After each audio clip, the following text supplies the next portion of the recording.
Okay. Hi everyone, very good evening and I hope all of you are doing good. IBPS PU का exam आज था, prelims का सारी shift हो चुकी हैं और आप सभी स्टूडेंट्स के साथ कैसे क्वेश्चंस पूछे गए हैं IBPS PU के पेपर में आज, ये एक अच्छे से डिफ़ाइन करके और अच्छा सा डीप एनालिसिस करके आप लोगों के साथ एक मेमोरी बेस्ड पेपर लेकर जुड़ी हूँ मैं। And I am quite sure कि आप सभी स्टूडेंट्स को बहुत ही ज़्यादा कॉन्फिडेंस आने वाला है इस पेपर को देखकर, क्योंकि ये पेपर जो है वो बहुत ही ज़्यादा इजी आप लोगों को लगेगा। इससे बहुत ज़्यादा मुश्किल चीज़ें आप लोगों को क्लास में कराई जा चुकी हैं ऑलरेडी, और मुझे पूरा विश्वास है कि आप जब भी मेरे साथ पेपर बैठकर सॉल्व करेंगे तो आप हंसेंगे कि सीरियसली वो जो बच्चे ये कहा करते थे ना कि मैम ये वाले क्वेश्चन इजी जैसे मैं कभी कभी मैंने बीच में कभी करा दिए हैं तो सोचते थे कि ये तो पीओ लेवल के थोड़ी हैं, ये तो क्लर्क लेवल के क्वेश्चंस हैं। आज आप एक्चुअली देखना कि वो किस लेवल के क्वेश्चंस मैंने आपको करवाए थे और पीओ का पेपर का लेवल क्या होता है। इंग्लिश में मैं जो आपसे कहती होती हूँ ना कि यार 30 आउट ऑफ 30 स्कोर करा जा सकता है, मैं लिख के दे सकती हूँ करा जा सकता है। आज के पेपर में भी अगर जो भी बच्चे ने दिल से एफर्ट करे होंगे ना, खूब सारे एफर्ट्स करे होंगे, बहुत सारी प्रैक्टिस करी होगी, राइट, उस बच्चे का पेपर अच्छा भी हुआ होगा। अगर उसने अटेम्प्ट 30 आउट ऑफ 30 किया है तो उसका स्कोर भी 30 आउट ऑफ 30 आएगा, ये मैं आपको बता सकती हूँ। तो चलिए शुरू करते हैं। सबसे पहले तो रीडिंग कॉम्प्रिहेंशन आप लोग के सामने है। रीडिंग कॉम्प्रिहेंशन आज के मैं कहूँगी कि जितने भी हमारे चारों शिफ्ट्स में जो रीडिंग कॉम्प्रिहेंशन था वो बिल्कुल डुएबल था, same as it is pattern था, कोई भी पैटर्न में चेंजेस नहीं थे। इन्फेरेंस बेस्ड क्वेश्चंस थे, ट्रू फॉल्स बेस्ड के बेसिस पर क्वेश्चंस थे, कौन सा ट्रू है कौन सा फॉल्स है, और 2 से 3 क्वेश्चन आपके वोकैब के थे, एक फिलर था, ये सब में था, सारी शिफ्ट्स में सेम था। और पैसेज की लैंग्वेज पढ़ो आप, जो मैं आप लोगों को द हिंदू में कराती हूँ ना वो इसके कई ऊपर लेवल की चीज़ें हैं। और मैं पूरे कॉन्फिडेंस के साथ आप लोगों को ये चीज़ बोल रही हूँ कि अगर आप रेगुलर बेसिस पर द हिंदू पढ़ रहे हो ना, you will see the difference. आपको ऑटोमेटिकली समझ में आ जाएगा कि जब मैम बुला रही होती है ना इतने प्यार से कि बेटे आ जाओ, पढ़ लो, कर लो मेहनत, कर लो efforts, you will see the difference in yourself. तो यहाँ पर वो बच्चे जो कंसिस्टेंटली पढ़ रहे थे ना, उनको अपने अंदर डिफरेंस दिखाई दिया होगा, उनको पता चला होगा कि ये तो दाएं बाएं हाथ का खेल है, तो ऐसे ही उड़ा देंगे, हवा में उड़ जाएंगी ये चीज़ें। तो ये रहे बच्चों जी हमारा पहला आप लोगों के सामने क्वेश्चन है। क्लाउड किचन के बेसिस पर था पूरा का पूरा आर्टिकल। एक कंपैरिजन दे रखा था कि वेस्टर्न कंट्रीज़ में किस तरीके से ये चीज़ फंक्शन करती है, इस तरीके से था जो ओरिजिनल पैसेज पूछा गया था। बहुत सारे बच्चों से बातचीत हुई हैं तो उनका जो रिव्यू है वही आप लोगों के साथ शेयर कर रही हूँ। ये रहा आप सभी का पहला क्वेश्चन। मैं अभी पैसेज नहीं करवाऊंगी आपको क्योंकि I am also little bit down today, not feeling well. तो ये आप लोगों के कुछ क्वेश्चंस हैं जो हमारी रीडिंग कॉम्प्रिहेंशंस के बेसिस पर हमसे पूछे गए हैं। ये आप लोग ध्यान से पढ़िएगा, अच्छे से समझिएगा, ठीक है। और अब चलते हैं, ये आपका एक बताया हुआ था, हमारा पैराजंबल आया था। एक पैराजंबल में आप लोगों के 5 क्वेश्चंस जो हैं 5 स्टेटमेंट पूछे गए थे, ठीक है। इन 5 स्टेटमेंट्स को आप लोगों ने अरेंज करना था, वर्क लाइफ बैलेंस के ऊपर ही पूछा गया था आपका, ठीक है, okay. And you will be visible here in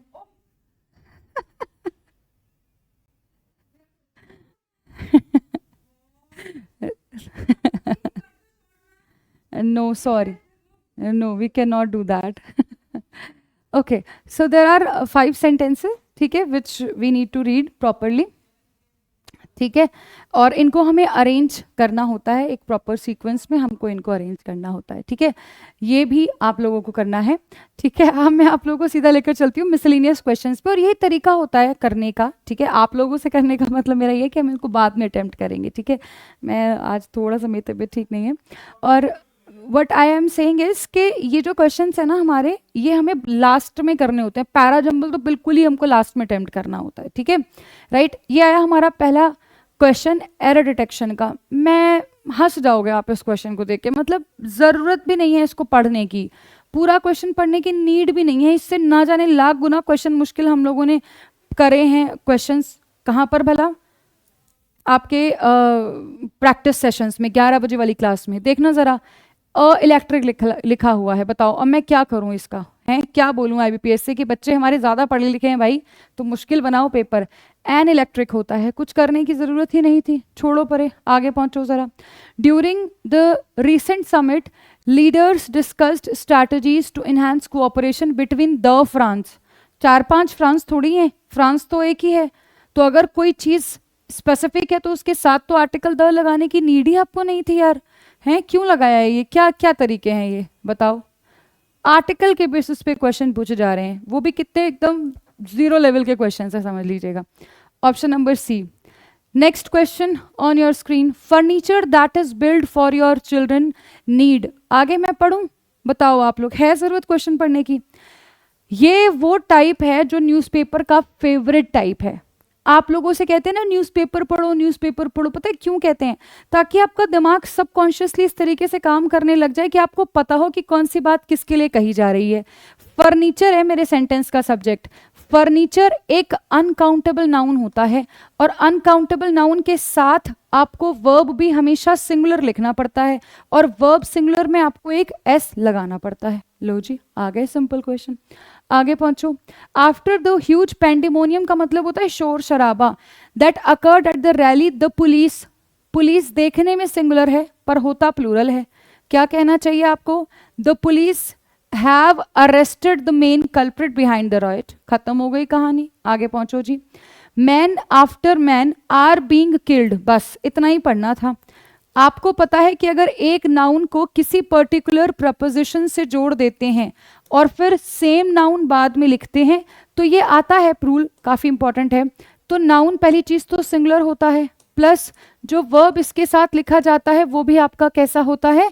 singular होता है। ठीक है, इसके साथ जो वर्ब आप लिखते हैं वो भी सिंगुलर होता है। तो man after man is being killed होना चाहिए। आगे पहुंच जाओ। ये क्वेश्चन इस तरह के हर शिफ्ट में पूछे गए हैं और ये फेवरेट टॉपिक होता है आईबीपीएस पीओ का, आता ही है। पिछले साल भी हर शिफ्ट में आया था, इस बार भी हर शिफ्ट में आया है। Dark horse. डार्क हॉर्स कौन होता है? एक वो व्यक्ति जो जिसको हम बहुत हद से ज़्यादा अंडर एस्टिमेट करते हैं कि तू तो नालायक है, तू तो कुछ कभी कर नहीं सकता, तू क्या उखाड़ लेगा, लेकिन फिर पता चलता है कि वही आदमी बहुत बड़ी सक्सेसफुल कहानी उसकी होती है, बहुत बड़ा सक्सेसफुल पर्सन बन जाता है। ऐसे पर्सन को हम डार्क हॉर्स कहते हैं। देखना जरा कौन से सेंटेंस में इसको हमने सही यूज किया है। Although he was not popular candidate at first, Rajesh turned out to be a dark horse who won the debate championship. कह रहे पहले तो नहीं था यार, लेकिन बाद में भैया वो बड़ा सक्सेसफुल हो गया, उसने चैंपियनशिप ही जीत ली। ले जी, हो गया सही। The coach advised players to keep a dark horse attitude कौन सा होता है? The sudden dark horse in the market, no. Dark horse is use as an adjective, किसी व्यक्ति को कॉम्प्लीमेंट करने के लिए आप इसको यूज कर सकते हैं। तो केवल ऑप्शन नंबर डी हमारा यहाँ पर ठीक हो जाएगा। अगला क्वेश्चन देखो। इनविंसिबल, जिसको जीता नहीं जा सकता। इसका मतलब क्या होता है? इनविंसिबल, जिसको जीता नहीं जा सकता है। ठीक है, जरा देखना sentences. He was deemed invincible and older generation believe that he had super natural powers. Deemed का मतलब होता है कंसीडर करना, मानना। तो उसको इनविंसिबल मतलब अजय माना जाता था कि उसको कोई जीत नहीं सकता है। ठीक है, राइट। और उसके पास कुछ सुपर नेचुरल पावर्स भी हैं। पहला ठीक हो गया। Labour's previously invincible electoral machine lost the safe seat Brent East. Labour's previously invincible electoral machine, तो ऐसी मशीन जिसको सोचा जाता था कि वही वो उसे कोई नहीं जीत सकता, वो क्या कर गई? मतलब उसे कोई हरा नहीं सकता। क्या हो गया? लॉस्ट द सेफ सीट, यही हार गई जी। ठीक है, कोई प्रॉब्लम नहीं है। The titans have looked invincible in the last 2 games against the quality opponent. Titans किसकी बात हो रही है? बेसिकली टीम की बात हो रही है। तो ऐसा लग रहा था कि भाई वो इनविंसिबल, उन्होंने जैसा गेम खेला है ना वो दिख रहे थे पिछले 2 गेम से कि देवर इनविंसिबल। सब ठीक लिखा हुआ है, नो प्रॉब्लम। आगे देखो, करना क्या है? पेयर्स बनाने हैं। चलो ट्राई करो जरा, देखो कौन सा पेयर कहाँ पर फिट होगा। एक बारी तो ट्राई करना ही चाहिए। इस तरह के क्वेश्चन वैसे भी हमारे सिर्फ और सिर्फ किससे होते हैं? ऑप्शंस की मदद से होते हैं। तो सीधा पहले ऑप्शन पढ़ना शुरू करो। ठीक है, जरा देखो जरा क्या कह रहा है क्वेश्चन हमारा। पहले सी और डी की ट्राई करो। कहता है princess Elizabeth undertook her first solo public appearance in 1943 on a visit to the region of paternal grandfather King George. Okay, कुछ गड़बड़ तो नहीं है? Princess Elizabeth undertook her first solo appearance in 1943 on a visit to the region, नहीं C और D का, ओहो sorry, ओए होए, मैं भी तो कहूँ ये क्या हो रहा है। सी ये है और डी ये है, मैं ए और डी पढ़ रही हूँ। ओहो, see the water logging from south to north Kolkata via the arterial stretch of the region of her, नहीं नहीं नहीं, सी डी हटा दो जी, ए और ई ट्राई करो. Visit to the grenadier guards which was the British infantry regiment, ये तो ठीक लिखा हुआ है. अगर ए और ई है तो सी और एफ भी ट्राई करेंगे. ऑफ द वोटिंग रिकॉर्ड्स यहाँ तो नहीं आएगा, ये तो सेंस बन ही नहीं रहा, तो ऑप्शन नंबर जो बी बनेगा वही हमारा इधर करेक्ट आंसर हो जाएगा. अगला क्वेश्चन देखो, question number 23 on your screen. C और डी ट्राई करते हैं. It is a call for solidarity with the individuals like Mohammadi who have sacrificed their freedom for the principles they hold dear. Okay, ठीक है. It's a call for solidarity. It is a call for solidarity with individuals like Mohammadi. With preposition में थोड़ा गड़बड़ नहीं लग रहा? चलो B F try करते हैं. नरगिस मोहम्मदी's life वो has been defined by her pursuit of justice and equality. ठीक है, बी एफ तो ठीक है, इसका मतलब ये प्रपोजिशन को भी अपन ठीक ही मान लेंगे. वैसे ये थोड़ा सा मुझे यहाँ पर थोड़ा मीनिंग एक्चुअली इसका एम्बिगुअस हो रहा है, गलत नहीं है पर इसके मीनिंग दो निकल कर आ रहे हैं. ठीक है, सो ये बी एफ तो ठीक है, ये भी ठीक है. फिर ऑप्शन नंबर ए को ही अपना आंसर मार्क करते हैं क्योंकि ए और ई तो नहीं बनेगा, है ना, राइट. और बी और डी भी नहीं बनेगा.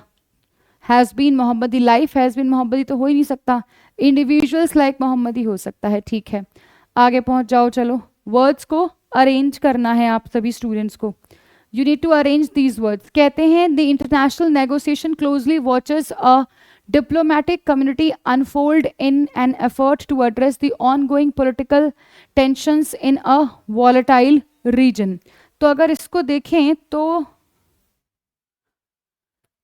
इंटरनेशनल कम्युनिटी के हाईलाइटेड नहीं है word. International community closely watches as diplomatic negotiations unfold होना चाहिए क्योंकि यहाँ पर जो वर्ब है वो प्लूरल है और यहाँ पर हमें इसको ए से बी को स्वैप करने की ज़रूरत थी.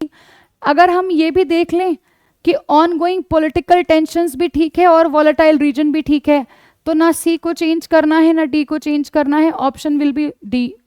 ठीक है, आगे देखो. फिर climate escalating around the world rally in a unified call for action and decisive immediate तो नहीं होगा, decisive immediate to combat the activist environmental crisis. आपको समझ में आ ही गया है कि गड़बड़ तो हो गई है. क्या करना पड़ेगा? जो क्लाइमेट एक्टिविस्ट हैं around the world rally in a unified call for immediate and decisive actions होना चाहिए. फिर इमीडिएट एंड डिसाइसिव एक्शंस, इसका मतलब क्या करूं? बी और सी को चेंज कर दूं और ए और डी को चेंज कर दूं. इसका मतलब ऑप्शन नंबर सी बनेगा मेरा करेक्ट आंसर इधर, है ना. आगे पहुंच जाओ. चलो, the stock market experienced significant fluctuations this week driven by concern surrounding global economic recovery and inflation uncertainties. यार ये तो मुझे थोड़ा ठीक ही लग रहा है, क्या कहते हो आप लोग? हाँ, ये तो मुझे लग रहा है कि शायद ठीक ही लिखा हुआ है. What do you guys think? कुछ चेंज करूं क्या? Significant fluctuations this week driven by economic surrounding global concerns, नहीं, स्टॉक मार्केट एक्सपीरियंस्ड तो ठीक है, ये ठीक है. Driven by concerns surrounding global economic recovery,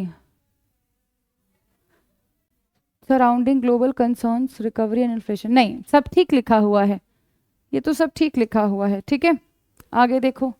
अगला question, a recent breakthrough होना चाहिए मुझे लगता है. A recent breakthrough in renewable energy technology sparks optimism for a more sustainable future as researchers announce a groundbreaking innovation in solar panel efficiency होना चाहिए. फिर तो ए और डी की स्वैपिंग कर दो, बस ओनली ए एंड डी को स्वैप कर दो फिर. ठीक है, इसको देखो. चलो, we have an enormous responsibility as well as a tremendous opportunity to ensure the welfare and the dash, noun चाहिए इसका मतलब, dash of nation by prioritizing the nutritional needs of Indian girls, ठीक है। हाँ, फिर तो क्या होगा, पॉजिटिव वर्ड चाहिए ना, देखो, tremendous opportunity and to ensure the welfare is also positive and the dash of nation.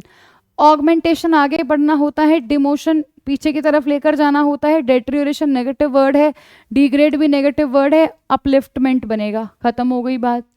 कहते हैं the outdated tradition and practice that continue to be embarrassed by the community only serves to के साथ verb की first form आनी चाहिए, serves to dash stereotypes. तो जो अच्छा आउटडेटेड प्रैक्टिस होती है उनसे हम क्या करते हैं, अगर वो लगातार फॉलो करते रहते हैं पुराने ज़माने की प्रथाओं को, अगर हम ऐसे ही चलाते रहते हैं तो उससे क्या होता है, जो स्टीरियोटाइप्स हैं वो आगे कभी भी ना तो इंटरप्ट होते हैं, ना रुकते हैं, ना होना शुरू होते हैं, बल्कि चलते रहते हैं। तो कोई चीज़ जो लंबे समय तक चलती रहती है परपेचुएट कहलाई जाती है। सब अवेयर हैं आप इस तरह के वर्ड से। From the disaster that have been dash on the stage spring, have been, okay, impinge, infringe, witnessed और इन, हैव बीन है तो हैव बीन के साथ या तो वर्ब की थर्ड फॉर्म आएगी, पैसिव है क्योंकि, और अगर एक्टिव होता तो वर्ब की फोर्थ फॉर्म आ जाती, तो ये तो वैसे भी नहीं बनेगा। इन्फ्रिंज का मतलब होता है उल्लंघन करना, विटनेस तो सबूत होता है ना, विटनेस्ड मतलब देखा गया है सबूत के तौर पर। इन्फ्लिक्ट बनेगा क्योंकि इन्फ्लिक्ट का मतलब होता है एक तरीके से इम्पोज करना, जैसे किसी ने आपको कुछ बुरा कह दिया तो उसकी बातों ने ना आपको बहुत दुखी किया, हर्ट कर दिया आपको, तो उसकी बातों ने आपको इन्फ्लिक्ट कर दिया, ठीक है। तो वही बोल रहे हैं कि फ्रॉम द डिजास्टर, जिसने इन्फ्लिक्ट कर दिया था state on the state spring opportunity को to rethink style of political leadership, reimagine economic development and reinvent the demographic norms. So yeah guys, this is the paper. अब देख लो कितना मुश्किल है और कितना आसान है। अब एक चीज़ जो कंक्लूजन में आपको समझनी है यहाँ, वो सिर्फ ये है कि भाई रीडिंग इज़ द की।